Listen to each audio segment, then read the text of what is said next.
इस संसार समुद्र से पार होना बहुत कठिन है, क्योंकि भगवती माया का ऐसा आकर्षण है कि एक क्षण में हम सत ज्ञान भूल जाते हैं।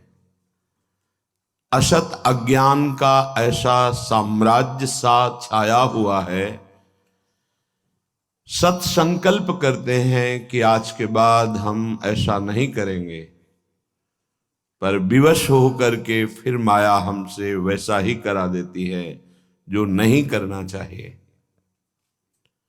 उसके लिए हमें अध्यात्म बल की आवश्यकता है।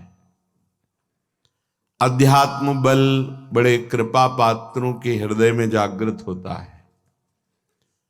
कृपा हमारे ऊपर है, पात्र हमें बनना है। कृपा ना होती तो मनुष्य देह न मिलता, साधु संग न मिलता, धाम आने को न मिलता, नाम लीला रूप प्रभु के सिद्धांत ये सुनने को न मिलता। कृपा तो है, अब हमें कृपा पात्र बनना है, तभी वो प्रेमामृत रस हमारे हृदय में आएगा। कृपा पात्र उपासक एकमात्र अपने आराध्य देव के चिंतन का ही महत्व रखता है। उपासक के अंदर ये प्रश्न नहीं आना चाहिए कि हमें 6 महीना 1 वर्ष हो गए नाम जप करते हुए, कोई हमें परिवर्तन तो नहीं दिखाई दे रहा। 1 महीना अगर हम नाम जप कर रहे हैं या 1 वर्ष नाम जप कर रहे हैं तो ये सत चिंतन है। सत चिंतन कभी व्यर्थ नहीं होता। तुम्हें पता नहीं है कि तुम्हारे कितने अशुभों का नाश कर चुका है नाम, यदि वास्तविक आप जप रहे हैं। संचित कर्मों को पहले भस्म करता है नाम। इसीलिए नवीन उपासक को यह अनुभव नहीं होता कि नाम का फल क्या है, क्या आनंद है, क्या दुख मिटता है।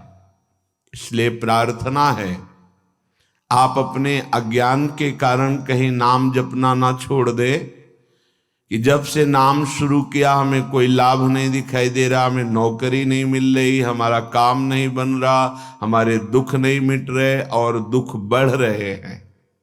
ऐसा आपको माया अनुभव कराएगी। पर आपको दृढ़ विश्वास रखना है सदगुरुदेव के वचनों में, शास्त्र वचनों में, संत वाणी में। इसी विश्वास के सहारे हम अध्यात्म बल से युक्त हो जाते हैं।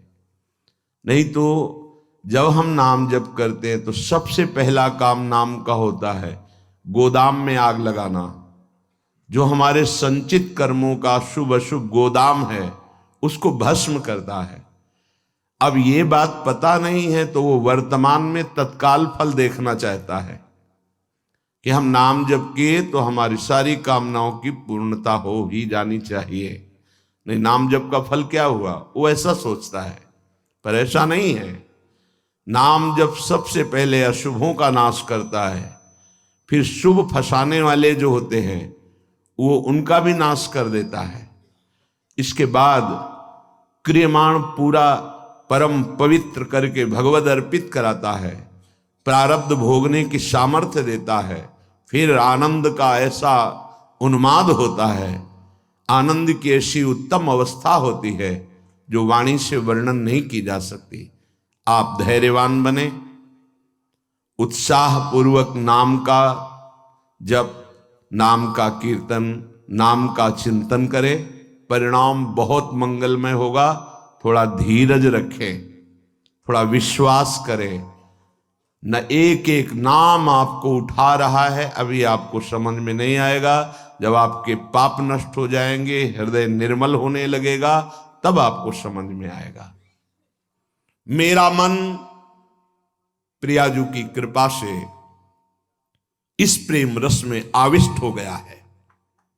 अब मेरे लिए वृंदावन से उत्तम कोई नहीं, क्योंकि वृंदावन ने मुझे प्रियाजू प्रदान किया, प्रियाजू के चरणों का प्रेम प्रदान किया, राधा नाम प्रदान किया। अब किसी की कोई मर्यादा नहीं। प्रेम की अपनी स्वयं की मर्यादा है कि वो किसी की मर्यादा नहीं रखता। प्रीति न काहू की कान बिचारे, ये प्रेम है। प्रीति की रीति रंगीलो ही जाने। अगर प्रेम का सही रूप कोई जानता है तो प्रभु श्री कृष्ण जानते हैं। इसलिए वो मर्यादा पुरुषोत्तम के रूप में जब अवतरित हुए तो एक एक मर्यादा का पालन। और जब लीला पुरुषोत्तम प्रेमावतार श्री कृष्णचंद्र जी, तो महाराज की लीलाओं को समझना सदगुरु की चरण शरण में बैठकर ही हो सकता है। जो रसिक हैं, जो लाडली लाल के रस में डूबे हुए रसिक सदगुरुदेव हैं, उनके चरणों के समीप बैठकर ही इनकी लीला समझ सकते हैं। नहीं, इनकी लीला बड़े बड़े मुनियों के लिए भी अगोचर ही है। न देवैर ब्रह्मादेर न खलु हरि भक्तेर न सुहृदा, ये स्वयं बाके हैं, इनकी लीला भी बाकी है। ये बाके की बाकी लीला को जिसका कहीं कुछ बाकी नहीं रह गया वही समझ सकता है। कोई भी चाह, कोई भी लालसा यदि बाकी है तो बाके की लीला को नहीं समझ सकता। जिसका हृदय समस्त कामनाओं से, इच्छाओं से रहित हो चुका है और प्रेम रस का रसिक हो गया है, वो इनकी लीलाओं को जानता है। श्रीपाद कह रहे, ये मैंने इसलिए कहा कि मेरा मन श्यामा श्याम के प्रेम में अब प्रवेश कर गया है और ये प्रेम पंचम पुरुषार्थ है।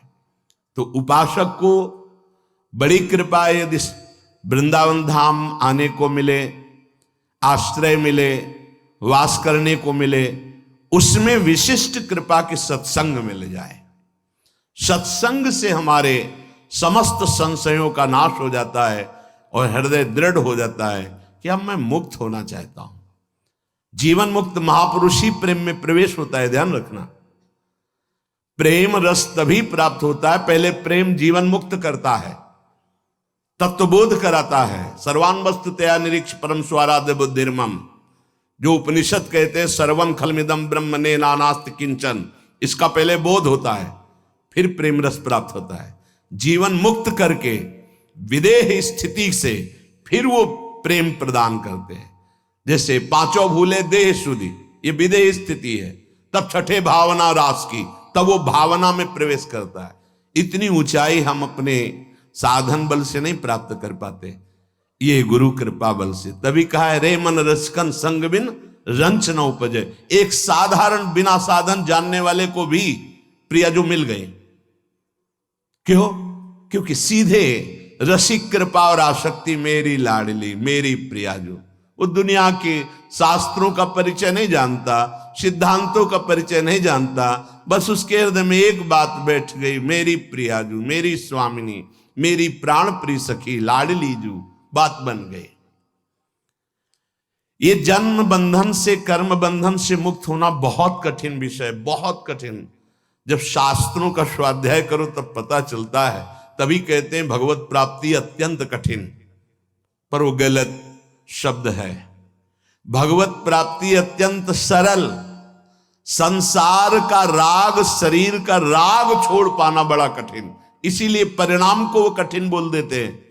परिणाम को कठिन बोलने से घाटा हो जाएगा, हम डर जाएंगे कि हम भगवत प्राप्ति नहीं कर पाएंगे। हमें उत्साह रखना है कि भगवत प्राप्ति बहुत सरल है। कठिन है शरीर संसार का राग छोड़ना, और इसकी जिम्मेवारी है गुरुदेव की। बस आप उनके कथनानुसार चले तो शरीर और संसार के राग का नाश हो जाएगा। परमार्थ का स्वरूप कल के सत्संग में वर्णन किया गया कि उपासक चाहे वो गृहस्थ हो या विरक्त, यदि इस मार्ग में उन्नति प्राप्त करना चाहता है तो किसी के स्वभाव या कर्म की ना तो प्रशंसा करे और ना निंदा करे। क्यों? जब वो गलत कर रहा है तो निंदा क्यों ना करें? तुम क्रिया को देख रहे हो लेकिन पावर को नहीं देख रहे। पावर गोविंद है उसमें, सामर्थ्य गोविंद है उसमें। उपासक उपास्य देव को देखता है, क्रियाओं को नहीं देखता।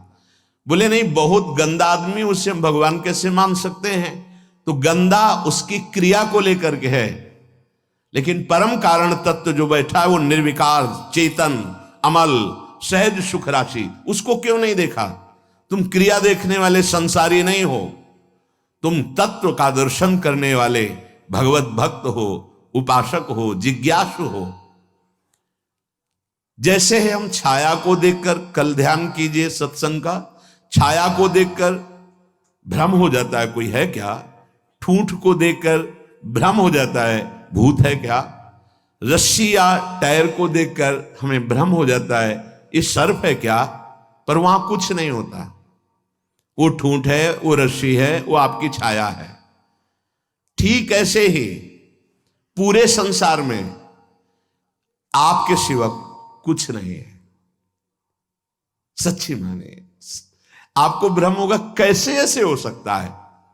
जैसे स्वप्न में आपके मन के सिवा कुछ नहीं था, तो उसमें दुश्मन भी थे, मित्र भी थे, भोग भी था, ना जाने क्या क्या था, पर जब जगे तभी वो झूठा समझ में आया ना। स्वप्न में तो आपको सब सत्य लग रहा था, ऐसे ही अज्ञान से युक्त होने के कारण आपको ये नानात्व तो सत्य लग रहा है। स्त्री पुरुष, अच्छा बुरा, नीच उत्तम मध्यम, ये आपको लग रहा है। श्री भगवान कह रहे हैं बहुत गूढ़ प्रसंग है। अगर आज का प्रसंग समझ लेंगे तो प्रियाजू के चरणों में लिपट जाएंगे कि मेरे बस की बात नहीं। ध्यान से सुनिएगा। आत्मैव तदिदं विश्वम सृज्यते सृजति प्रभु। बहुत सुंदर विषय। भगवान ने अपने आप से अपने आप का सृजन किया है, दूसरा कुछ नहीं। आत्मैव तदिदं विश्वम सृज्यते सृजति प्रभु त्रायते त्राति विश्वात्मा ह्रियते हरितीश्वरः।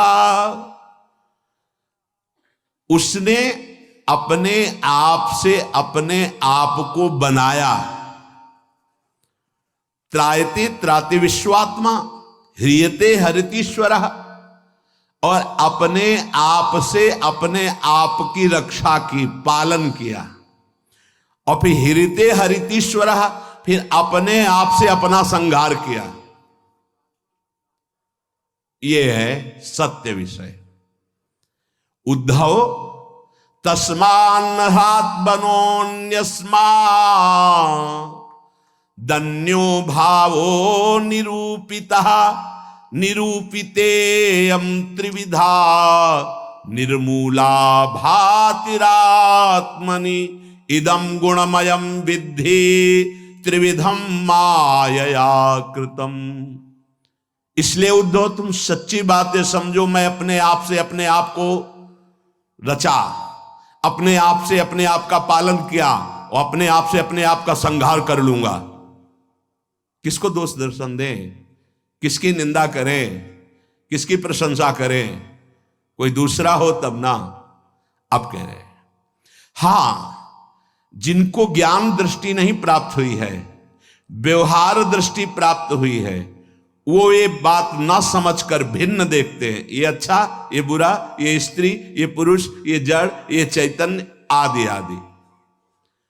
उद्धव, ज्ञान दृष्टि के अतिरिक्त मेरे इस रहस्य को किसी और दृष्टि से नहीं जाना जा सकता।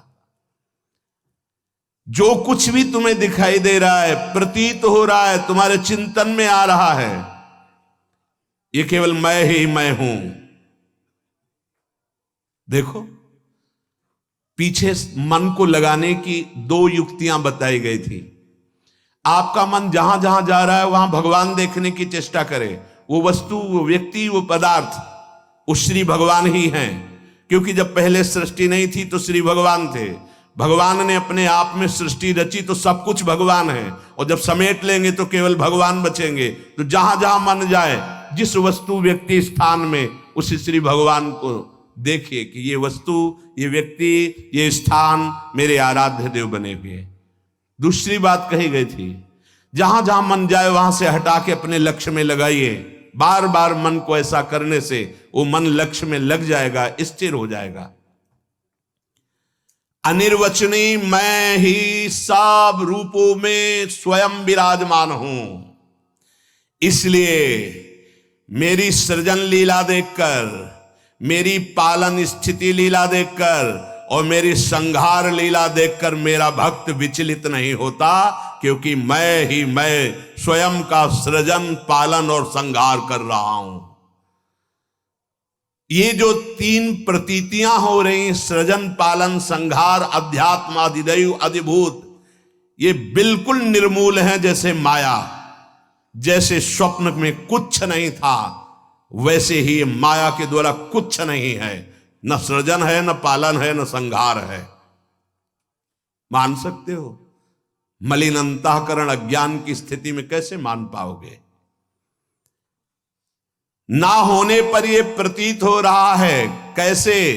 ये तीन गुणों के प्रकाश से, सतोगुण, रजोगुण, तमोगुण के प्रभाव से दृष्टा, दर्शन, दृश्य, ये त्रिविधता पैदा हो गई।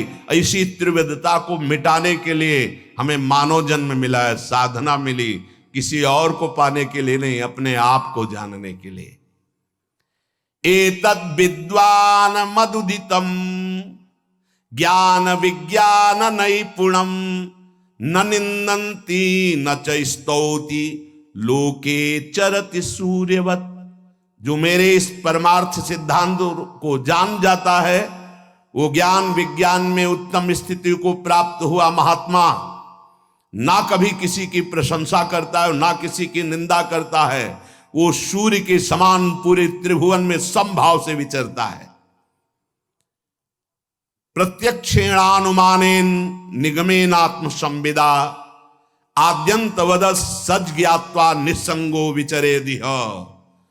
इसलिए मेरा भक्त प्रत्यक्ष से, अनुमान से, शास्त्र से, आत्मानुभूति से, महापुरुषों से वो ये जान चुका है कि ये माया का त्रिविध खेल चल रहा है, सतोगुणी, रजोगुणी, तमोगुणी, पालन, सृजन, संहार। इसलिए वो सबसे असंग हो जाता है। ये स्थूल सूक्ष्म कारण तीनों लोग असंग होकर के वो अपने आप से अपने आप में तृप्त रहता है। धन्य है ऐसा महापुरुष जो अपने आप से अपने आप में तृप्त रहता है, वो असंग भाव से विचरता है। उद्धव जी को एक प्रश्न यहां परेशान करने लगा मन में कि आत्मा अविनाशी चैतन्य घन, शरीर जड़ नाशवान, फिर ये जन्म किसका होता है, फिर मरण किसका होता है? प्रश्न कर बैठे। बहुत सुंदर प्रश्न है और बहुत सुंदर उत्तर है। यदि आप समझ पाए तो आप प्रियाजू के चरणों में भाग पड़ेंगे, क्योंकि आपकी समझ के परे की बात है। कि लाडली जो मेरी तो कुछ समझ में नहीं आया, बस मैं तो यही कह रहा हूं, हमारी महारानी श्री राधा रानी। इसलिए थोड़ा धूप का ताप लगे ना तो वृक्ष की छाया अच्छी लगती है। देखो, संसार से मुक्त होने के लिए ये बहुत जोर का प्रश्न है। उद्धव जी ने कहा, नैवात्मनो न देहस्य संसृतिर्दृष्ट दृश्ययोः अनात्मस्व दृशोरीस कस्य स्युदुपलभ्यते। प्रभु, ये चर्चा आपको मिलेगी नहीं प्रायः, क्योंकि कथन और श्रवण के लिए स्थान की भी जरूरत होती है। तो यह श्रीधाम वृंदावन, और यहां व्यक्त अव्यक्त बड़े बड़े महापुरुष पधारे हुए हैं। तुम्हारी दृष्टि नहीं है तो तुम्हें व्यक्ति समझ में आएगा। जहां भगवत शास्त्रों का सत्संग होता है, वहां सनक सनंदन सनातन सनत कुमार श्री हनुमान जी महाराज, बड़े बड़े महाभागवत पधारते हैं, और उन्हीं के सानिध्य से समझ में आ सकता है। ये विशुद्ध भागवत परमार्थ मार्ग है। उद्धव जी ने पूछा कि भगवान, ये जो आत्मा है ये दृष्टा है, और शरीर जो है ये दृश्य है। आत्मा स्वयं प्रकाश है और देह जड़ है। ऐसी स्थिति में ये जन्म मरण किसका होता है? आत्मा का जन्म मरण हो नहीं सकता, क्योंकि स्वयं प्रकाश है। और जड़ शरीर का हो नहीं सकता, क्योंकि नाशवान विकारी है, ये तो यही नष्ट हो जाता है। महाराज, ये मरता कौन है और जन्मता कौन है? ना आत्मा और ना शरीर। अगर ये शरीर जन्मता मरता है तो शरीर को नष्ट करने के बाद फिर अब जन्म मरण खत्म हो जाना चाहिए, पर फिर शरीर मिलता है। आत्मा को हो नहीं सकता, क्योंकि स्वयं प्रकाश, निर्विकार, चैतन्य घन। तो ये होता किसको है जन्म मरण? इसका होना उपलब्ध है कि होता है जन्म मरण, तब ये होता किससे है भगवान? हे जगत गुरु, आप हमारे संशय की निवृत्ति करें। आत्मा व्ययो गुणः शुद्धा स्वयं ज्योतिरनावृतः अग्निवद्दारुवच्चिद्देहा कस्येह संसृति। नाथ, आपकी कृपा से इतना तो पता चला है कि आत्म तत्व अविनाशी है, प्राकृत अप्राकृत गुणों से रहित है, शुद्ध स्वयं प्रकाश है, कोई भी आवरण उसे ढक नहीं सकता। शरीर विनाशी है, साकार है, अशुद्ध है, आत्मा से प्रकाशित है और आवृत है माया के गुणों से। प्रभु, आत्मा तेज स्वरूप प्रकाशमान, शरीर काठ की तरह अचेतन, फिर ये जन्म मृत्यु संसार किसको प्राप्त होता है? कौन है जो बार बार जन्मता है मरता है? श्री भगवान वाच यावद्देहेन्द्री प्राणै रात्मनः सन्निकर्षणम् संसारा फलवास्तावत् पार्थो अविवेकिनः। भगवान श्री कृष्ण ने कहा, प्रिय उद्धव, बहुत तुमने विशुद्ध परमार्थ के स्वरूप का प्रश्न किया है। यद्यपि इस संसार का ज्ञान में कोई अस्तित्व नहीं है, अज्ञान के कारण यह भास रहा है, पर ध्यान देने योग्य बात, जब तक ये देह का अभिमानी है, मैं स्त्री मैं पुरुष, मैं ये देख रहा हूं, मैं खा रहा हूं, मैं बोल रहा हूं, इंद्रियों का अभिमानी है, प्राणों का अभिमानी है, तब तक आत्मस्वरूप जो निर्विकार सच्चिदानंदमय है, इस भ्रांति के कारण बार बार जन्म और मरण को प्राप्त होता रहता है। यद्यपि ना उसका कभी जन्म होता है ना मरण होता है, फिर भी भ्रांति, ये भ्रांति स्वप्न की तरह है। अर्थे हृद्यमाने पी संस्कृतिर्न निवर्तते ध्यायतो विषयानस्य स्वप्ने नर्थागमो यथा। जब तक इसको ये भान रहता है कि मैं स्त्री हूं, मैं पुरुष हूं, मैं अपनी इंद्रियों से भोग रहा हूं, मैं ये भोगा हूं, ये भोगूंगा, ये उसकी भ्रांति ऐसे है जैसे स्वप्न में। और स्वप्न में प्राप्त हुआ सुख दुख जब तक जागता नहीं तब तक सत्य भासता है।